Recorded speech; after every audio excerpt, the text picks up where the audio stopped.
Well, hello everyone. Thank you very much for joining us today. Today, I'm very pleased to welcome Professor Lynne Bowker, who is a Canadian linguist, translator, and scholar, internationally recognized for her work in translation technologies, terminology, and corpus linguistics, among other things. She serves as the Canada Research Chair in Translation Technologies and Society at Université Laval, and she is a Fellow of the Royal Society of Canada. Professor Bowker has authored influential books, including, for example, Computer-Aided Translation Technology, Machine Translation and Global Research, and Demystifying Translation. Her research focuses on helping individuals and organizations use translation technologies responsibly and effectively, particularly through promoting machine translation literacy and multilingual communication in an increasingly digital world. Professor Bowker's name is closely associated with translation technologies, as many of us here know, but today she will be talking to us about using scoping reviews and systematic reviews in translation studies. Lynne, it's a pleasure to have you, and over to you. Thank you very much. Thank you. Thank you for the opportunity to be here today at the webinar and to talk on a subject that is relatively new to me, but I'm really interested in sharing because I've been working hard to learn more about it for my own work. And so it was a really nice invitation and a great opportunity to share this more widely. I'm going to be talking about scoping and systematic reviews, which are quite well used in some other fields, but less so up to this point in translation studies. But I think there's room to do more of this type of review in our field. And so I'm really happy to be able to share a little bit about my experience with it and hopefully encourage more of you to get involved in this type of review work. Okay, so let's dive in. Essentially, any kind of literature review is a little bit of an evidence synthesis. So what we're trying to do when we're reviewing the literature is to take information from multiple studies that have addressed, the same sort of subject or same research topic and extract a kind of summary understanding of what is known, usually at a specific point in time about a specific question. So they are focused, of course, they're not completely unstructured, but there are different types of evidence syntheses, and the systematicness of them can differ depending on what we're trying to accomplish and which type of review we undertake. But overall, globally, all of these different types of reviews fall under the kind of general umbrella of an evidence synthesis. Now, the very early days of evidence synthesis, and particularly the more systematic approach to doing it, is rooted in health sciences. And it has kind of evolved into what is today referred to as evidence-based medicine. So the allegedly first systematic review that took place was all the way back in 1753. So this is not at all a new concept. And it was a study undertaken by James Lynne, who did the first evidence synthesis or systematic review on the topic of scurvy treatment. So at the time, scurvy was not a well understood disease. They were unsure what caused it, unsure how to treat it. And so they were experimenting a lot, trying all sorts of different things. And James Lynne had the idea to sort of do this evidence synthesis of all of the different approaches that were being used to treat scurvy, and to see, if he could analyze, compare by looking at them globally. Could he figure out, which treatments seemed more promising, or were there any common trends that no one had noticed because they hadn't really kind of compared all the literature together. So he did this, and in fact was successful. He was working with lemons, and he really was able to put forward the idea that in the end what we now know is vitamin C, not only lemons, but he was able to kind of advance that knowledge with his evidence synthesis. Nowadays, they are still very, very highly prized in medicine, particularly reviews of randomized controlled trials. This is considered one of the best types of evidence that is available in medicine. So these reviews are highly, highly valued in the sciences. And more recently, they have come to social sciences, where this same sort of approach is being used to inform the development of policy, so evidence-based policy. So it's becoming more common in the social sciences. As I mentioned, not so common yet in translation studies, but I think has potential to expand into our field also. So I'm happy to be able to talk to you a little bit about it today. If we sort of just think globally, what is the role of an evidence synthesis? On the one hand, it's about gathering and distilling what we already know about a topic. And of course, this is the foundation for all research, right? No matter what type of literature review you're doing, your goal is to figure out what's already been done, and then, what are the gaps and how we can build on what we already know. In a medical field, though, it is also very important to assess how much confidence we can have in the existing evidence, right? So, does it seem reliable? Has the study been well designed? Can we really count on what this study is telling us? So, in medicine, the systematic review is also quite strongly tied to this idea of appraising the quality of the studies that are part of your review. So, not just summarizing, but really evaluating them. Now, interestingly, this is still the case for systematic reviews, but the number of different types of evidence syntheses is multiplying, and some of them have dropped this quality appraisal component. And one of the ones that has dropped the quality appraisal component is the scoping review.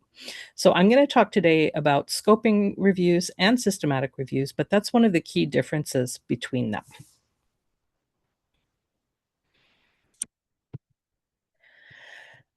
Now, when we think about this type of evidence synthesis, one of the things that we really need to focus on is the methodological rigor. So it's very, very systematic, right? We have to be very strict with the way that we approach it. And also very, very important to be transparent in the way that we report it. So the method and the reporting are both very important. And the idea behind it is that we have to be extremely thorough, right? So not selective in a kind of random way, but very, very thorough. It's supposed to be unbiased, objective, right? And the reporting has to be very, very explicit, lots of detail there, things that I believe we often do in the humanities, but we don't necessarily report on it. We don't necessarily see it ending up in the final publication. So we have to kind of train ourselves to be a little bit more explicit and detailed in the way that we are reporting on the results of our evidence synthesis. And of course, as another measure of good science, we want it to be reproducible. If somebody else decided to review the same literature that we did, using the same question that we had, they should find the same evidence that we found, right? So the idea is that it should be a reproducible approach.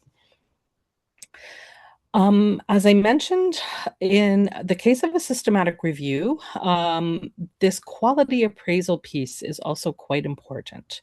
So we need to evaluate every single study that we include in our review, and look at the bias or any flaws or problems that it has and really judge the quality of it. So this is, as I said, something that I think maybe we are, again, I believe we do it in the humanities, but we don't necessarily take it to that next level of really reporting on all of the issues that we find. Um, you know, our end result looks a little bit less systematic and a bit less structured than this highly engineered approach that is more common in medicine and science. So there is an evolving landscape. Literature reviews are kind of exploding in popularity. I mean, they are obviously, the first step of any research project, but the way of organizing it, the way of structuring it, it's there are many more choices than we might realize. So new forms of evidence synthesis have emerged, and you might have heard some of these terms. So the sort of first one is the systematic review. So as I just described, this is actually not very new, even though it might be new to us. And a systematic review is quite a specific type of review. It has a very, very specific research question. So again, from the health field, it might be a question such as, does drug X improve blood pressure? And so the researcher has a very specific question, and they want to look at all of the different studies that have investigated that question and see, comparatively what they found. And also to evaluate it and see which of the studies looks to be the most reliable, looks to be the most promising, looks to be the one that's leading the way, right? Another type of evidence synthesis is something called a meta-analysis. This is something that you can kind of integrate into a systematic review or add to a systematic review. A meta-analysis is basically a way of pooling data. So if you found a number of different studies in your systematic review, but they all had maybe they were small studies, they had just a few participants, not enough to be generalizable. The meta-analysis offers a sort of statistical or mathematical way of pooling the data so that you can kind of generalize from a series of small studies. So that's interesting because we often do have small studies, even in our own field. And so, in cases where it's not possible to have a large number of participants, or maybe we want to compare participants from different countries or under different conditions, we could do some work with meta-analyses and integrate that into a systematic review. I'm not going to have time to talk about meta-analysis today, but I just wanted to mention it very quickly as something that is another one of these new types of reviews that we could potentially be integrating into our own work. The scoping review emerged later after the systematic review, and in some ways it can be actually a precursor to a systematic review. One of the ways that a scoping review differs from a systematic review is that its intention is to be much more broad and exploratory. So while a systematic review has a very specific question that it's seeking to answer, a scoping review can be a little bit more exploratory, maybe dealing with an emerging topic and kind of trying to get the lay of the land. What's out there? What gaps are there that need to be filled? And so one of the reasons for doing a scoping review could be to determine whether it's even possible or worth doing a systematic review. Like, is there any literature on this topic out there? So a scoping review can actually precede a systematic review and kind of lead into it. So they are complementary, I guess, rather than competitive. I have also seen, I can hardly keep up. There are now things which are called rapid reviews, realist reviews, evidence maps. Again, I'm not going to have time to go into all of these, but just to say there are probably more types or more approaches to doing literature review than you realize. And so if it's something that you feel the type of literature review that you're familiar with is not really working for your topic, or you would like to explore their options. Like, there really are many more out there than we potentially realize. I didn't follow it myself, but I saw that there was a Coursera course on literature reviews, and it was, I think, a 30-hour course. So clearly we're not going to cover all that today, but just to say there is a lot to know about this. So if it's something that's of interest to you, there are lots of resources out there. Also a tremendous number of YouTube videos on literature reviews. So no shortage of information if you'd like to find more after our webinar today, where we're just going to cover the basics. Okay, so as I said, I'm going to focus on scoping and systematic reviews today. And a scoping review, in some ways, is a sort of slimmed down version of a systematic review. They do have slightly different goals, though. So the scoping review seeks to map the existing literature to identify trends that are there, and also maybe any gaps that might need to be filled. And I said it could actually be a precursor to a systematic review to determine whether it's possible or worth doing a systematic review.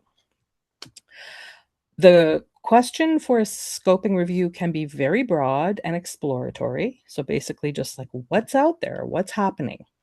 And the quality appraisal piece of a scoping review is optional, right? It's more about charting the literature than evaluating it. So often the quality appraisal piece is left out of a scoping review. And that's one of the big differences between the scoping and the systematic review.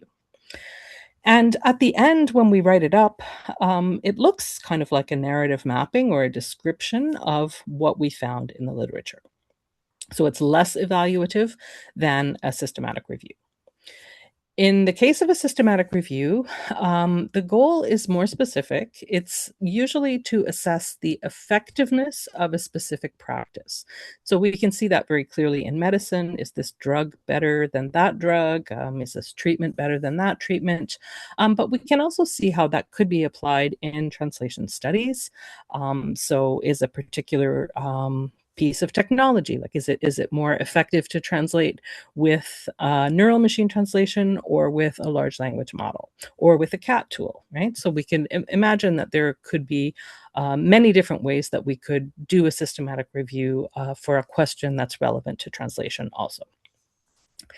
So the question that we are researching with a systematic review is a very specific one, right? So it's not just what's out there about X, but a very, very precise research question. So totally suitable for many types of theses where we are trying to address a very specific question, totally suitable for a research project, a research article, where we actually do have a very specific question in mind.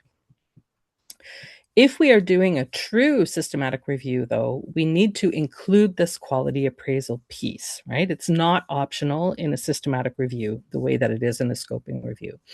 And the idea is that we are supposed to evaluate the validity or the risk of bias or any potential flaws in the research design of each individual study that we retain for the review. So this could just be a handful, but it could also be like 50, 60, 70, depending on the question that we have and how much activity there has been in the area. So these are labor-intensive and time-consuming approaches to doing a literature review. Okay. I thought I would start with just a couple of points before diving into the details. So I've already mentioned the first one is that these approaches to doing a literature review can be very time consuming and very labor intensive, right? Because their intent is to be exhaustive and to report every detail, it's a really big undertaking. Also, though, there can be a little bit of room or kind of risk of subjectivity. You'll see that we have to do some selection of the literature. So there's always a bit of a risk that that could be subjective. And so for that combination of reasons, the fact that it can be time consuming and that it can be labor intensive and that there's a risk of being a little bit subjective, what we see is that both scoping and systematic reviews are usually done by a team of researchers. It's very rare to see a single person doing a scoping review or a systematic review. Even, I would say, not so common for a pair, for two people. It's often a larger team. It's not like 100% requirement, but I think you'll see yourself that there would be limitations to trying to do it on your own. So we often do see this as part of a team. And I can't say enough good things about librarians for many, many reasons.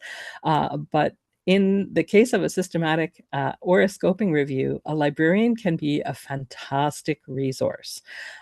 Whether you're just consulting a librarian or whether you're actually integrating a librarian onto your team, I would say that the librarian is somebody that you are going to want to at least chat with if you are thinking of undertaking this type of review. They will be very, very helpful. They know a lot about searching. They know a lot about how to query.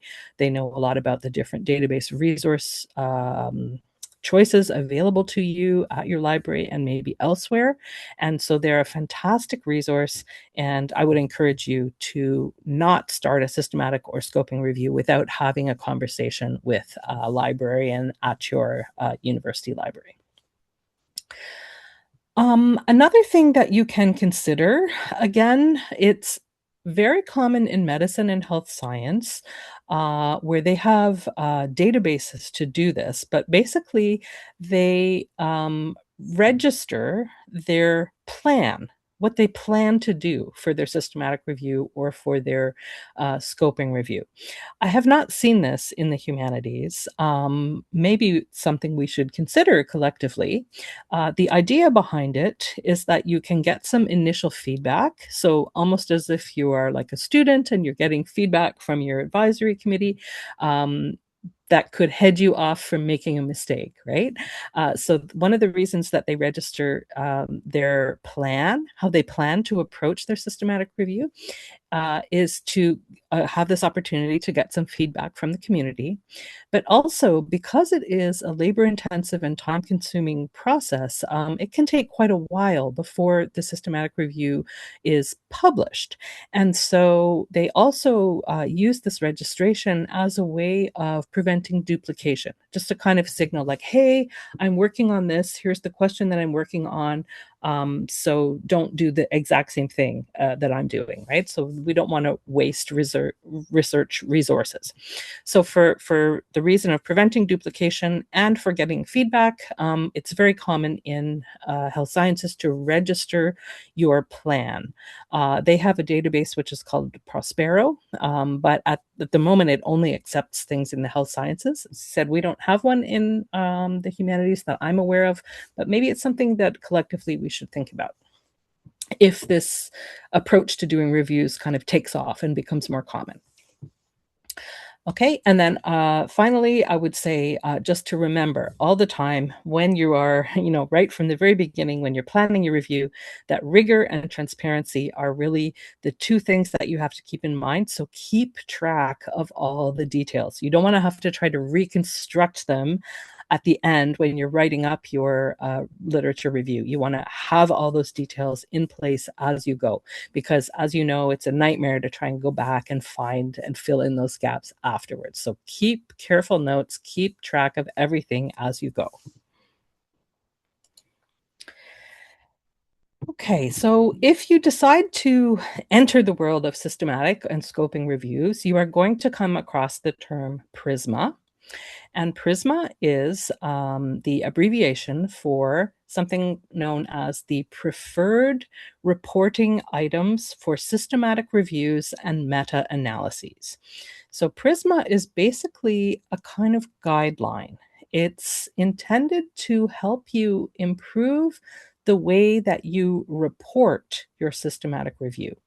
So it's not a guideline for doing a systematic review. It's really focused on reporting the results in a way that is objective, that is comprehensive, that is systematic, that is reproducible, that is transparent. But with this kind of guideline for reporting, we can sort of reverse engineer it and see how, all of the things that we have to report on are obviously things that we need to do along the way. So even though it's presented as a guideline for reporting the systematic reviews, it's actually a very helpful document for conducting them as well. Some of the components of the PRISMA guideline include a checklist. This has grown over the years. It's up to 27 items now. Some of them are mandatory, some of them are optional. It is reviewed periodically, and it always grows. It never shrinks. They keep finding new things to add, but it's very clear and very easy to follow.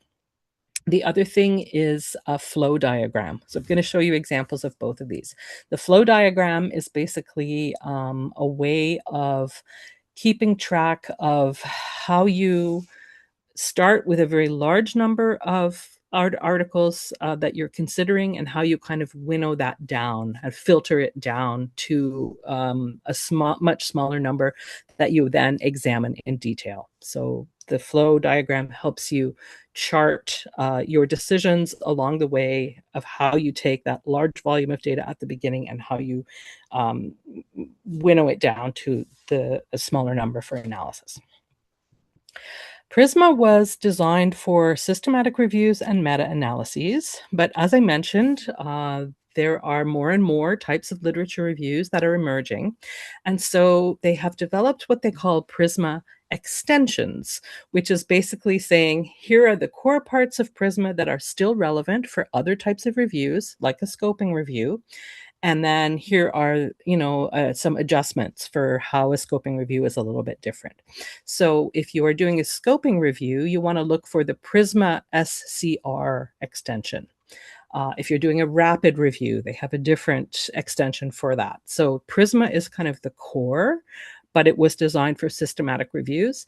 And then if you're doing a slightly different type of review, you want to look for the right extension, because it has been adapted to show you how you, what it has in common with a systematic review, but also what you might need to do a little bit differently. Everything in PRISMA is open access, so you can go to their website and you find copies there of the checklist, of the flow diagrams, all in a form where you can more or less just basically fill in the blanks, which is really handy. Okay. So this is just the first page of the checklist. I'm not going to show you the whole thing. As I said, it's up to 27 items now, and some of them are multi-part, like A, B, C. So there are quite a few things, but you can see that it's very, very clear. And it's also like super detailed. So it starts with the title. One of the requirements for doing a systematic review is that you need to identify it as a systematic review right in the title. So obviously that's not the whole title, but you give your research topic and then you say a systematic review of the literature or something like that. So they're very, very big on this transparency and on the detailed reporting. So then they go on and tell you what your abstract should look like if it's a systematic review, what your introduction and your objectives and everything. So going through all of those 27 items, you'll have really clear guidelines. In some ways, it's very refreshing, right? Like you know exactly what you need to do. Same thing for the flow diagram. As I said, the idea here is to help you keep track of the sort of major steps in your selection of the literature. So you start casting a wide net, you get a lot of things with your initial search, and then gradually you exclude things that are less relevant to your study, and eventually you end up with a much smaller number that you will analyze and report on in detail. So this flow diagram helps you keep track of where you found different things and why you decided to put some things to the side, why they didn't meet the requirements of your study. Okay, so I thought I would start with the scoping review, partly because, as I said, chronologically, we might do a scoping review before we do a systematic review. It can be a kind of precursor. And also because it's a little bit slimmer. It's a kind of has that one step fewer in that it doesn't do the quality analysis. So I thought I would describe the scoping review first and the main steps. And then at the end, I'll talk just a little bit about that one extra thing that we have to do to turn a scoping review into a systematic review. Okay? Obviously, our question would also be a little bit different, but the steps, the global steps, are very similar. Okay, so we'll start by talking about how we develop a question, developing a search strategy, developing the inclusion and exclusion criteria, then how we go about screening, extracting information, what our results might look like, and what the eventual synthesis might look like. So to walk through these steps, I have actually been working on a scoping review. It has not been published yet, so I thought I would sort of share with you, because it's very fresh, I'm still going through it, some of the things that are, that I'm, dealing with as I work on this scoping review. So the very first thing is to think about the purpose of the review. So this is not unlike any other type of literature review, right? We want to think about the purpose, no matter which form our literature review takes. So this is no exception, right? We want to think about why the literature needs to be summarized, who we're summarizing it for. And so just to tell you a little bit about the motivation for this scoping review that I'm working on, I have become more and more interested in open educational resources. These are resources that are cost free, like that they don't cost anything, and that they are usually published in with a Creative Commons license, which basically means they don't cost anything, but they're also very shareable. People can share them, people can adapt them, people can translate them and localize them. And so I've become quite interested in this topic of open educational resources. And I was reading an article by Wiley and colleagues, and this article was published in 2014. And at the time, open educational resources were, just kind of emerging. And this group of scholars looked at some of the challenges associated with open educational resources. And one of the challenges that they identified is something that they called the localization problem. And they said that one of the most important but least understood aspects of open educational resources was this idea of localization. How do we adapt them to a new culture, a new language, a new context? And so I thought, wow, that's really interesting, to call it like the localization problem. A decade ago, I was wondering to myself, like, a lot has changed in the past decade, and what would be the state of things now? Is localization still a problem, or has it been solved, or are we on the way to solving it? And when I started thinking about what has happened between 2014 and now, I thought, well, we've seen the introduction of neural machine translation, and then that was followed by large language models. We have seen a lot more attention being paid to questions such as decolonization of curricula, for example, of pedagogy. Uh, Influential groups like UNESCO have released the recommendation on open education resources and the recommendation on open science. And in both of those cases, they emphasize the importance of multilingualism, and they identify language and culture as facets of openness. So I thought, well, people are really paying attention to these questions. And so maybe localization is not a problem anymore in this world of open educational resources. So I would like to find out. And so a scoping review seemed like an appropriate way of approaching that, because the scoping review is supposed to be exploratory. It's a sort of broad question. And so I just thought, like, what is the state of things right now? And so the question that I sort of developed for the purpose of the scoping review was really quite broad and exploratory. What is the state of the art with regard to localization of open educational resources in higher education? Because I work at a university, I'm more interested in the case of higher education. So I didn't really want to explore what was happening at primary schools or secondary schools.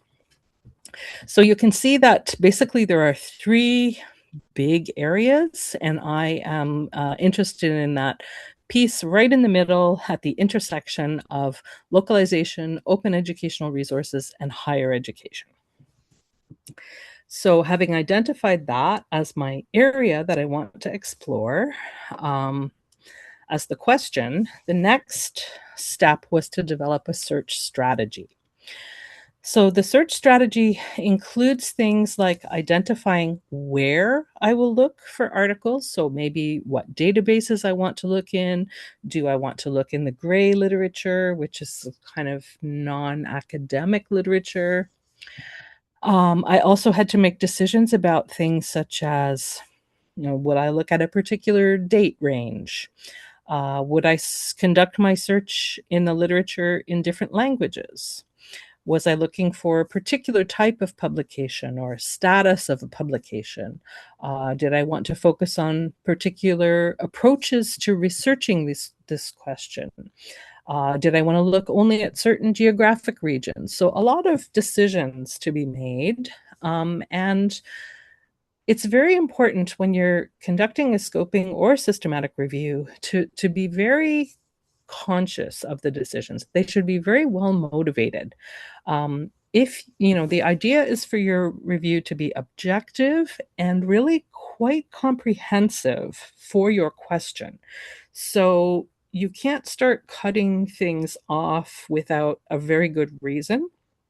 And ideally, the reason should not be simply like, well, I don't have time or I don't have enough resources, right? It should be a reason that is consistent with the question that you want to investigate.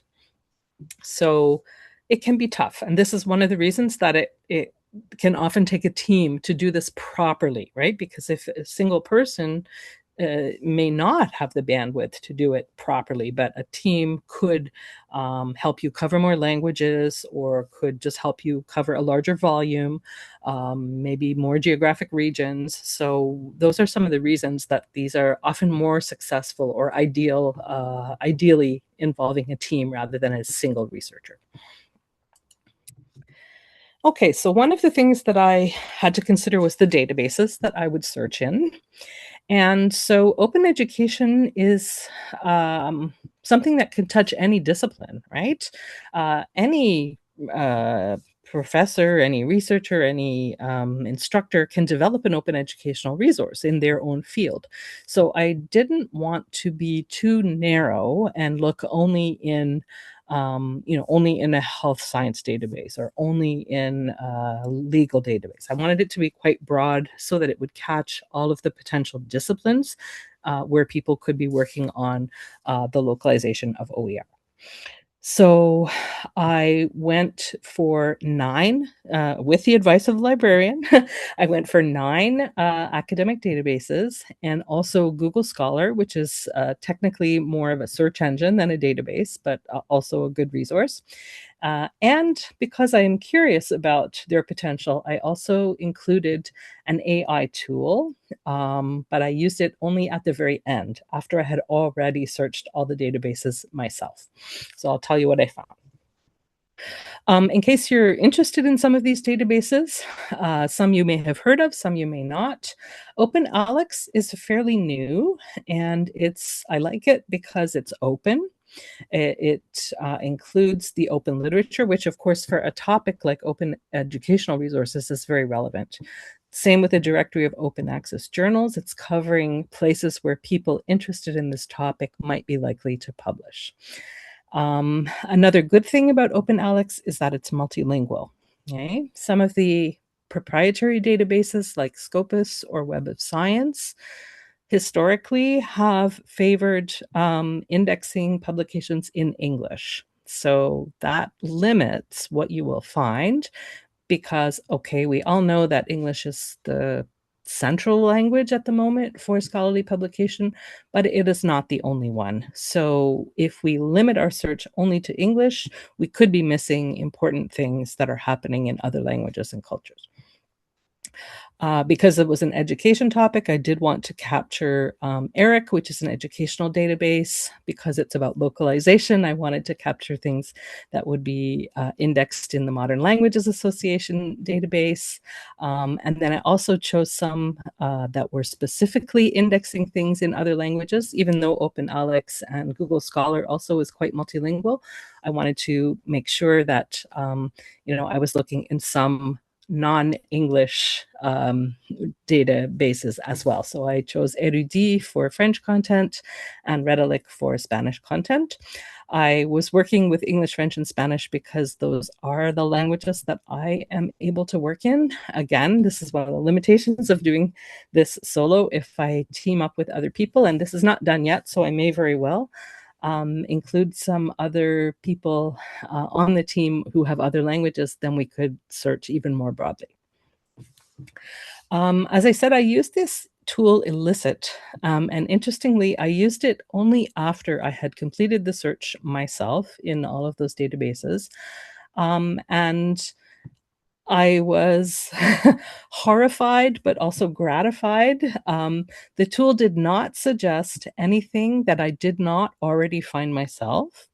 And in fact, it suggested some ridiculous things that were not on topic, or that this one really did surprise me, that fell outside the date range that I had specified. You would think that an AI would be capable of kind of respecting that, but it was suggesting things that were quite significantly outside the date range that I had specified. So all in all, I was happy that I didn't start with that tool, and I do think that while the tools will get better and while there is scope to be supported by AI, it's not a tool that is suitable for replacing us for this sort of work altogether, right? So we still need to be involved in the literature search ourselves. Okay. So once I had selected the databases, the next thing is to build a search query. Here again, a librarian can be really, really helpful, but you yourself have probably got some experience of doing what is essentially a Boolean search, right? So if you've ever searched in your library catalog, you might have done this, for example. So it's not quite a natural language search, right? It's a more engineered approach to searching, where you are looking for key terms, right? The terms that have been used to index the research. And so you remember from that kind of Venn diagram that I was looking for things at the intersection of localization, open educational resources, and higher education. So you have to try and find the terms that relate to those concepts, right? So if you have a background in terminology, then you're going to understand this, right? We're basically looking for those three concepts, and we have to figure out which terms can be used to describe those concepts. So this could include, spelling variations, regional variants, different ways of looking at localization. As I said, I mentioned that it was kind of tied in some ways to this idea of decolonization. So I was trying to keep those terms as well into the search. So you can see here the terms that I selected, and the asterisks, of course, are kind of wildcards, which mean they can replace any letters, so that you can capture different forms of the same lemma in different conjugations of a verb, or different number, singular, plural, that type of thing. So for each of the three concepts, I had to come up with the terms that would represent those concepts. And then, of course, what I'm looking for is the intersection of them. So it really is a Boolean search that uses both the and the or part of the search. And this is kind of just captured in a general way. One of the annoying things about all of these different databases is that they might use a slightly different syntax, right? You might have to put brackets around things or kind of put them in a certain order. Again, a librarian will be such a help to you at that stage, helping you put your query into the right syntax, and then you can search the various databases.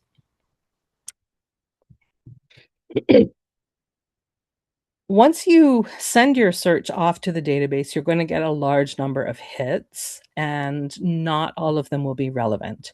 So what you need to do next is to come up with a way of sort of filtering information. And this is done by developing a set of inclusion and exclusion criteria. So the inclusion criteria are basically, if the article has this, I want to keep it. And the exclusion criteria are, if the article has this characteristic, I want to set it aside and not include it in my final search. So some of the inclusion criteria that I was interested in, I wanted to focus on localization only in the sense of linguistic, cultural, or contextual adaptation. Localization can actually mean other things in other disciplines. And if you are just searching on a computer with a character string, there's a chance that it might pick up that character string, but it won't be the concept that you want, right? The superficial word is there, but it's not the right concept. So that was one of the things that I said, it has to be localization in the sense of a linguistic, cultural, or contextual adaptation. Otherwise, I'm not going to keep the article. It has to focus on open educational resources, but this could be things like identifying a need for an open educational resource, creating one, adopting one, could be a teacher using one, it could be a student using one, it could be an evaluation of OER. So many different possibilities, but always open educational resources. And for me specifically, I was more interested in higher education, but it could be from the perspective of the teacher, of the learner, could be from the perspective of curriculum development or of developing an actual resource. It could be professional development for faculty or staff. So as long as it was higher education and not primary or secondary school. So those were characteristics that I would keep an article that if it dealt with any of those topics, but I would exclude articles if OER was referring to a different concept or localization was referring to a different concept, right, from a different field. I would exclude them if they just made a passing mention of it, but it wasn't really a meaningful discussion, okay? Or if it was OER in another level of education, right? I also decided that I would exclude things like a book review, like a review of a specific OER, that would not be so interesting. And it's just good practice to not include other evidence syntheses. So you're not going to do a review of a review, right? So for those reasons, I decided I would exclude any of the returned records that had those characteristics. Okay, the next part is screening. So essentially, you search in the databases and the other sources like Google Scholar or using an AI tool. And you get a large number of hits, okay, records that get returned to you, and then you can export those records. I exported them to Excel. You might have another tool that you like to use. But basically, you want to export them to something that will allow you to manage and filter and sort information. Now, one of the things that happens is that some of the databases will index the same journals. So you will end up getting duplicate records, right? Like this journal is indexed in both OpenAlex and the DOAJ and Scopus. So sometimes you might have 2, 3, 4 different copies of the same record. So the first thing you want to do is eliminate the duplicates so that you only have one record for each article. Okay.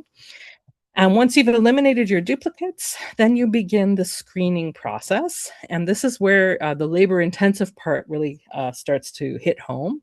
You have to manually screen all of the articles, but you do this in two different levels of screening. So you start by screening the metadata. And metadata in this case includes the title of the article, the abstract, and if they're available, also the keywords. So this is, they're fairly short. Abstracts are usually just a few hundred words long. And so you're basically looking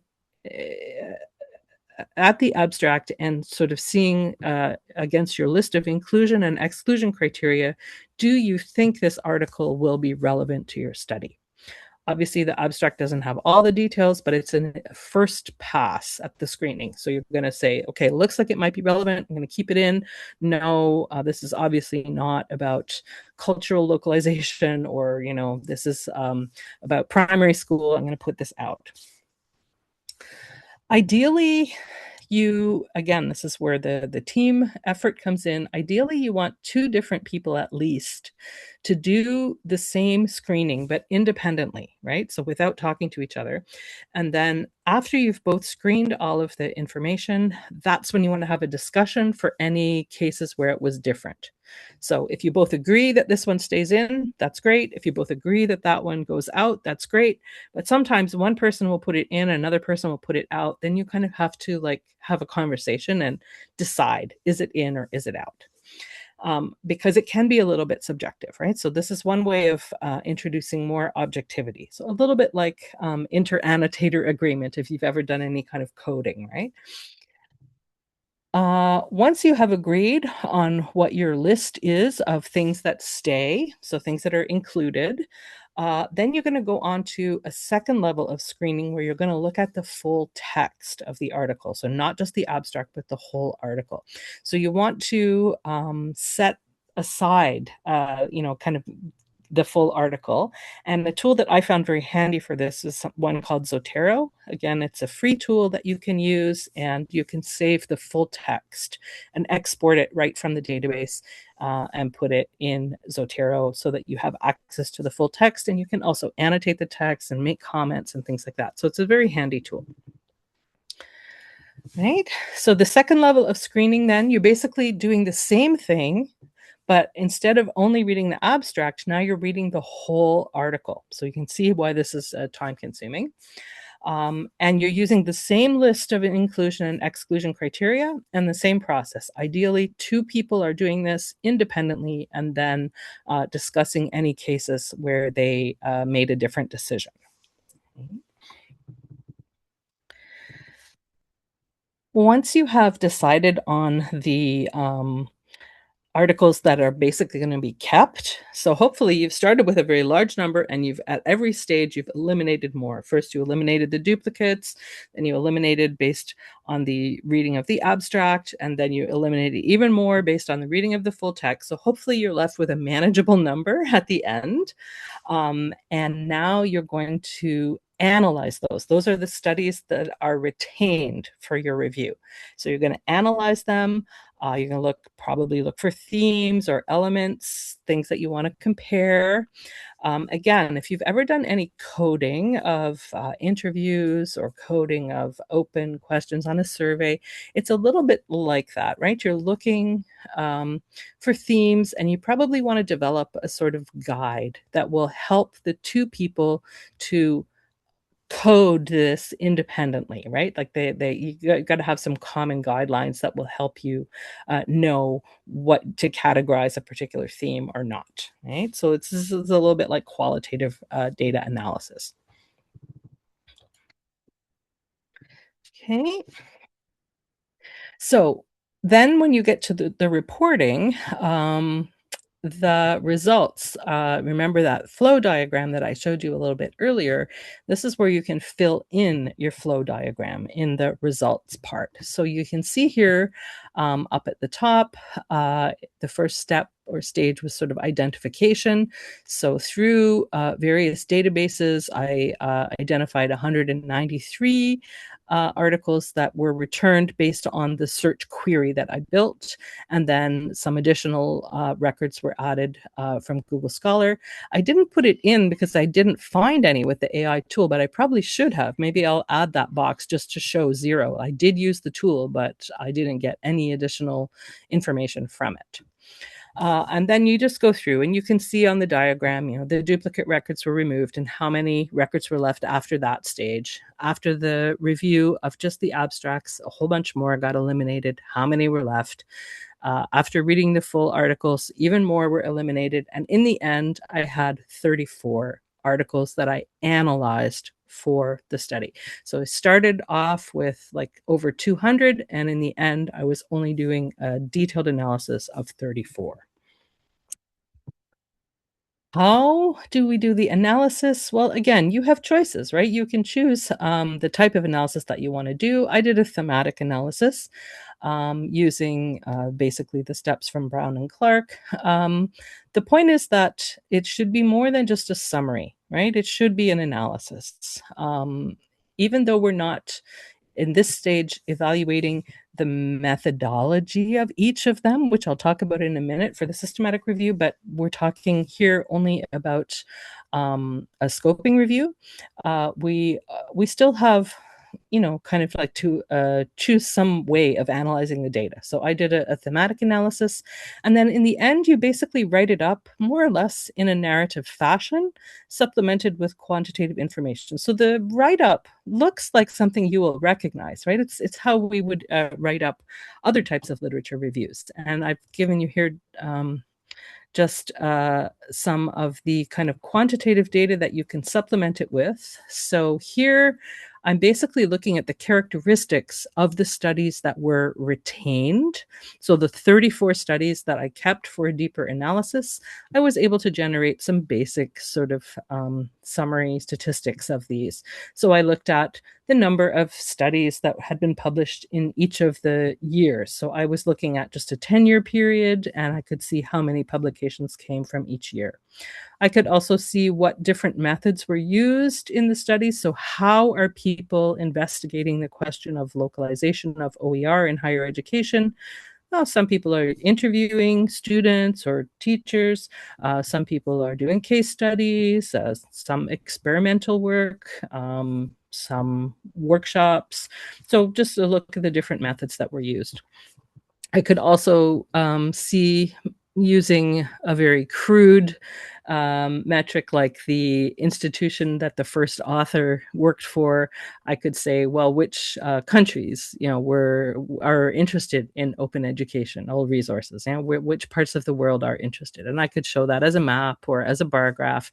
So you can kind of think of different ways of visualizing the characteristics of the studies that you have retained for your review.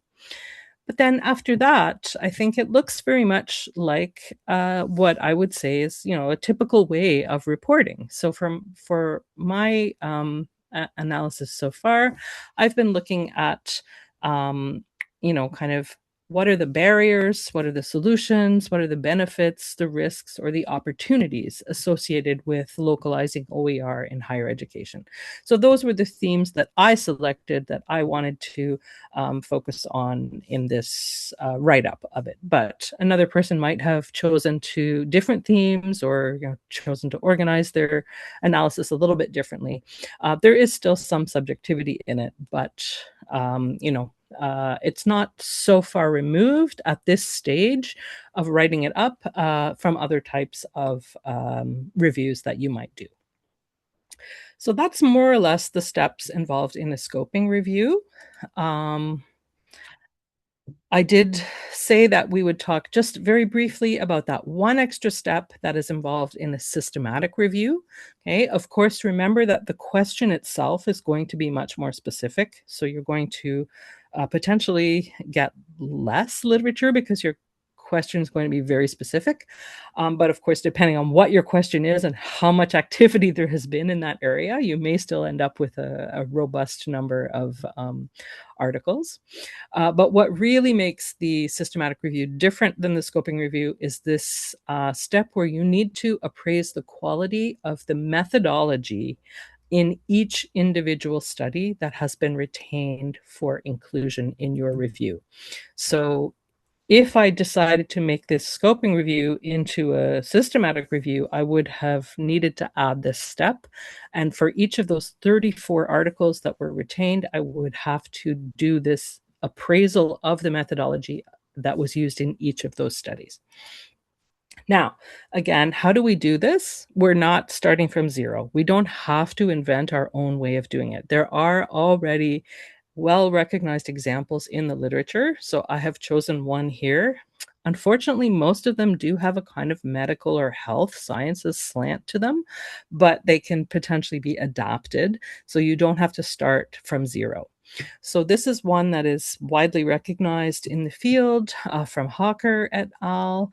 And they have developed a series of 9 questions. And for each of those questions, you would evaluate it on a 4-point scale. So you would say, the abstract and the title, were they a clear description of the study? Could you tell just from the title and abstract, what you were going to get? Or were there problems? Was the abstract unclear? Was the terminology inconsistent? So you would rate it on a 4-point scale of good, fair, poor, or very poor. And you basically do this for each of the studies in your that have been retained for your review. So you might end up making a table or using Excel to sort of do something like this. So you've got your articles down the side, your questions across the top, and then you would rate them on this 4-point scale. And you can add some comments, especially, as I said, because this should be done by at least 2 people, and then you can compare your comments. And if there are cases where you disagree on the rating, then you have to kind of negotiate and arrive at a kind of a common understanding.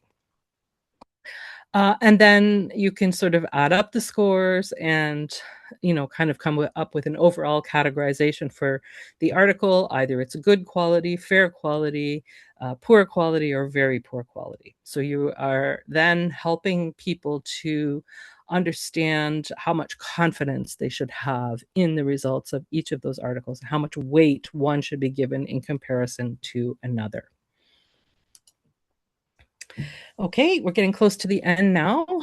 I have shared the slides. If people want to have a copy, no problem, because some of this literature might be interesting for you. If you are interested in doing a scoping review, these are some of the pieces from the literature that I would recommend starting with. They help you understand what is the goal of a scoping review, how to formulate your question, what the different steps are, and of course that PRISMA scoping review extension that I mentioned, which has the checklist and the kind of flow diagram. You can find that in the literature. So you don't have to invent any of this yourself. It's already there, and you should, in fact, use the standard tools and resources that have been available, because that makes it more consistent, right? We can compare things when we all use the same approach and tools. If you're looking for some examples of scoping reviews that have already been published in translation studies, here are a couple. I participated in one of them, which was a scoping review of the use of machine translation for scholarly publishing. And there's another one, which is the use of audiovisual translation for language education. So there are already a couple appearing in the literature, although not too many. So hopefully you'll be adding to them in the future. For systematic reviews, just go back. Sorry, I went too fast.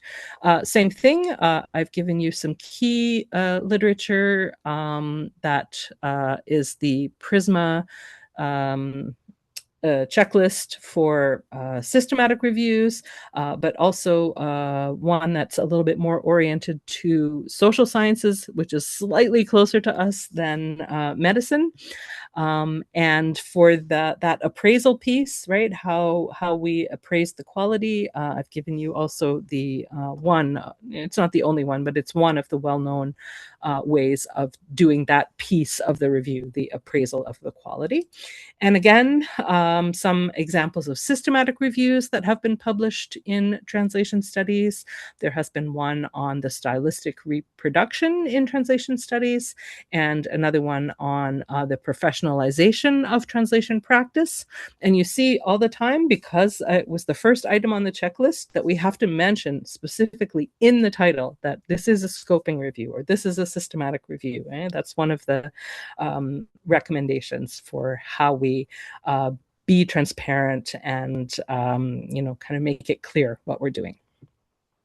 Okay, and so just to wrap up the key takeaways, choose the best type of evidence synthesis for your purpose. Okay? There are differences between them. Sometimes they're not enormous, sometimes they are.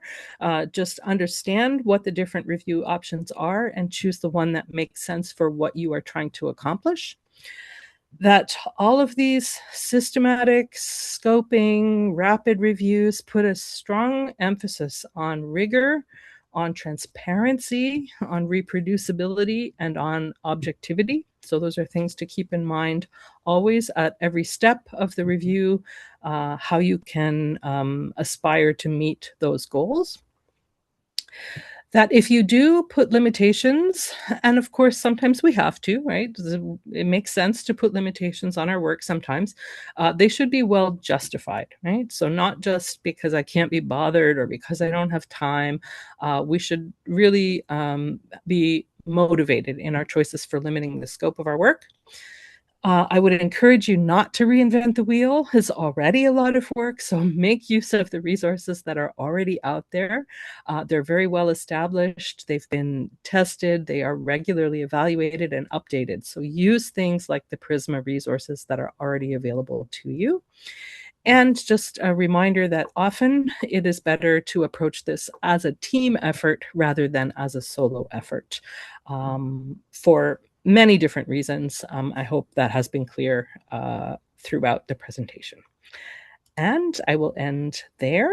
So thank you very much for your attention. I'm happy to take questions or engage in conversation with you. Thank you very much, Lynne. We already have a question from Sam. Sam says, excellent webinar. It clarified a lot for me and gave me some new perspectives on doing my literature review. I look forward to reading your systematic review once it is published. Could you shed more light on how you adapted what is health science skewed skill to your work on OER? So yes, in fact, it's not that difficult. The adaptation process, I would say, is not that difficult.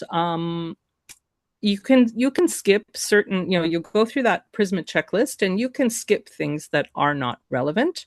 Not everything on the checklist is mandatory either. They've identified things that they consider mandatory. And I mean, of course, like, who's the enforcer of mandatory? It's not really enforceable, but it's a good idea, I think, to follow as much as possible the same practice that everyone else is following.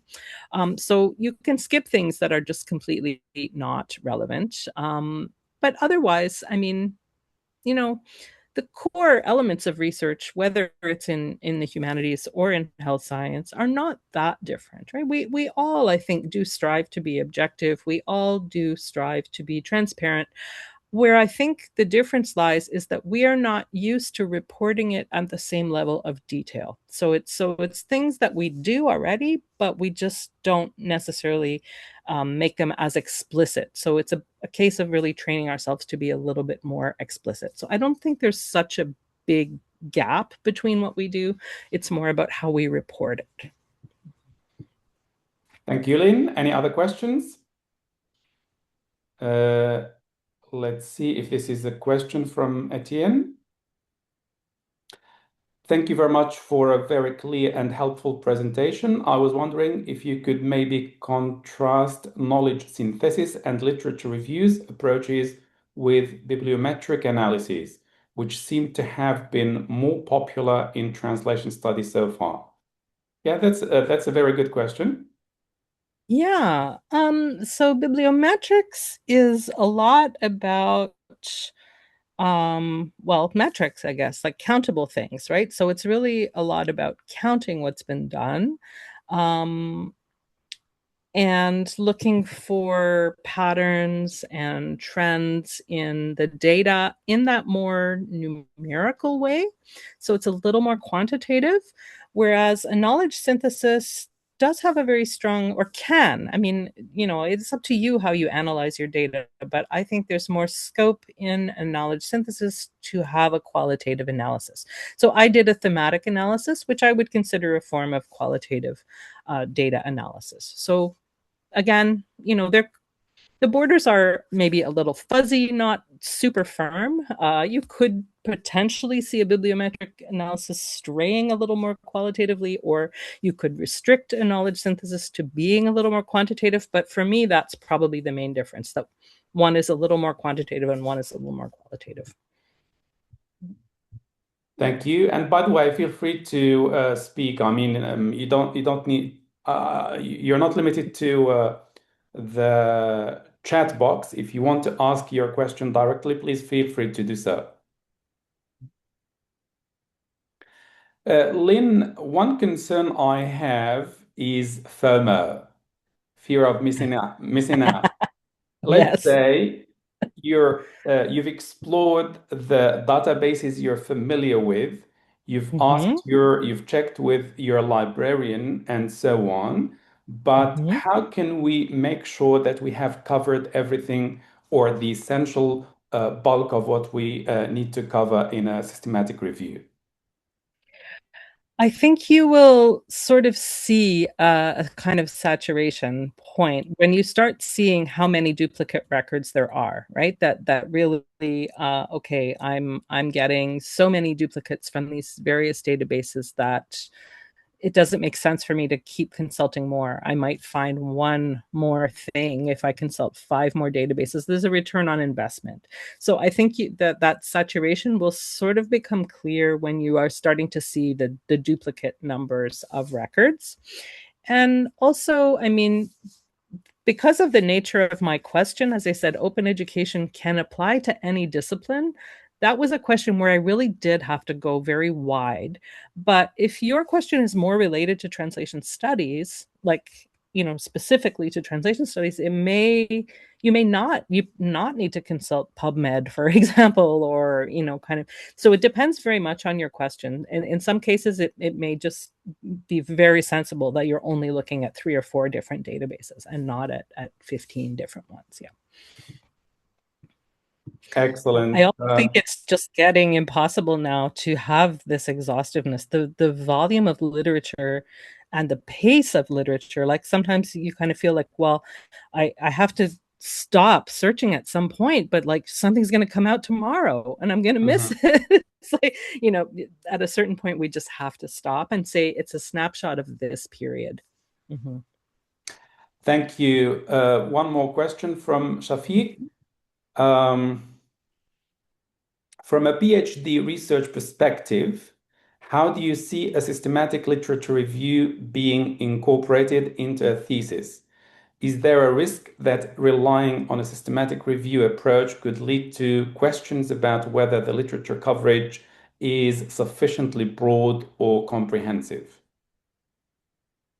I mean, the literature that you find should be the literature that responds to your question. So it's a lot about how you formulate your question. If you have a very specific question, then you don't actually need a broader coverage that goes beyond your question.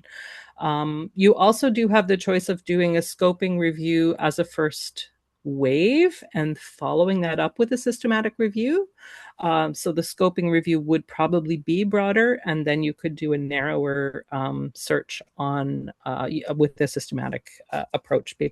But it's really all about how you define your research question. If you want your question to be broad, or if you want your question to be narrow.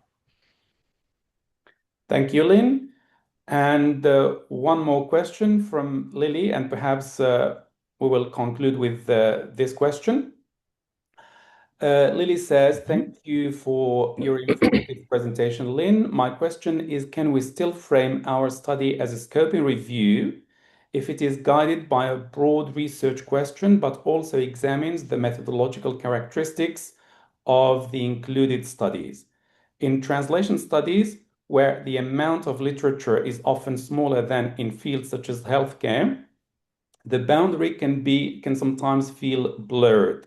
How would you Mm. respond to the concern that a review is not broad enough to be a scoping review, but not sufficiently focused on or in-depth to be considered a systematic review? I think I'll take that in two parts. So for a scoping review, the appraisal piece is optional. So you absolutely can do it, but you don't have to. So it can still be a scoping review and include that piece. No problem. It's optional. For the second part of the question, yeah, when does a scoping review become a systematic review or vice versa? Like, what is the line? It is a blurry line. Um, so again, I would say like a librarian might be able to offer you good advice on that. They would be an excellent person to talk to. I can't speak highly enough of librarians.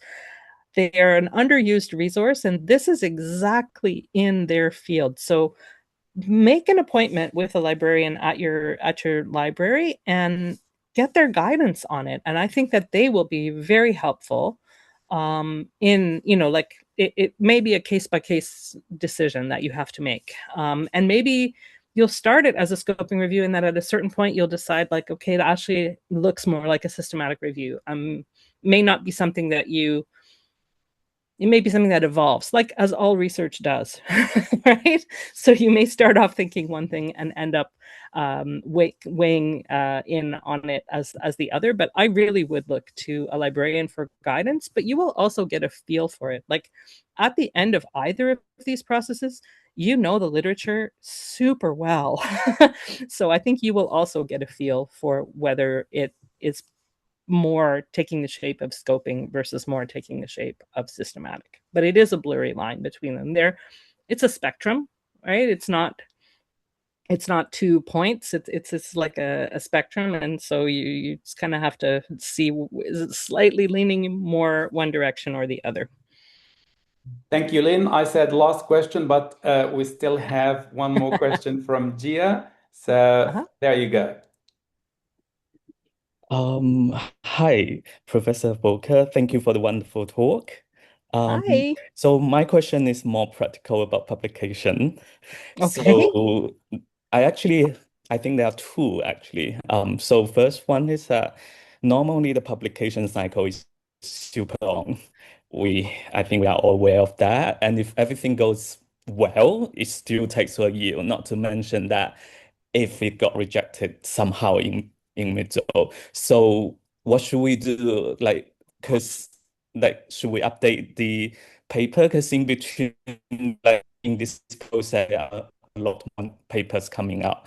My research is in translation technology, AI, Mm, and I think your area is also that. So things are yes, happening so quickly. they are. There are hundreds of papers coming out. So Yeah. what should we deal with it? That's my first question. And my second question is that I don't, I think I've known quite a lot of PhD students are doing systematic reviews this day, but the Mhm. question is that I don't see uh, the journals accepting a lot of this kind of paper. Yeah, Yeah. and so I guess the threshold is quite high. We have to be really like rigorous in terms of the research. I'm just wondering, like when you are publishing this kind of articles, what Mhm. questions do the reviewers and editors usually have Mhm. in the review process and that we could learn from when we are drafting our papers? Right. Thank you. So, yeah, so there's a series of questions there. So the first one was about how do we stay up to date, right? How there's so much literature, and you just can't. You can't. So your question has to have an end point, and this is true for any type of literature review, right? Even if you're doing a more traditional humanities type of review, you have to stop at some point, and so you just have to. So your question should hopefully have a logical bracket around it, right? So I picked a 10-year period, and I started with the year that neural machine translation was introduced. So that seemed like a logical starting point. And then I just did 10 years, and that's like a nice snapshot of a moment.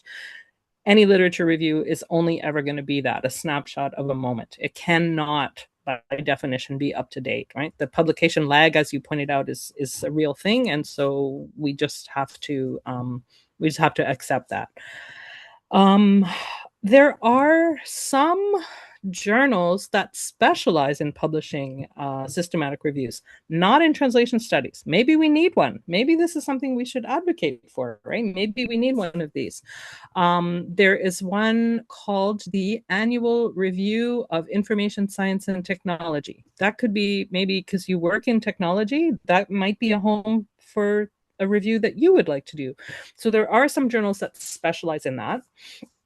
And what they are really looking for exactly is methodological rigor and transparency, right? So don't try to sweep anything under the rug, put it all out there, be really clear. And if you had to make decisions, they need to be well justified. We all have to put limitations on our work. We can't do everything, but we need to make sure that the reason behind the limitation is a scientific reason and not like, oh, it's just too much work or my deadline is too soon. Like those are not scientific reasons. They're pragmatic reasons. They're real, but they're not a good enough reason for a journal to accept. So they just really want to see transparency, well-founded decisions, and methodological rigor, I would say, are the keys here. Yeah.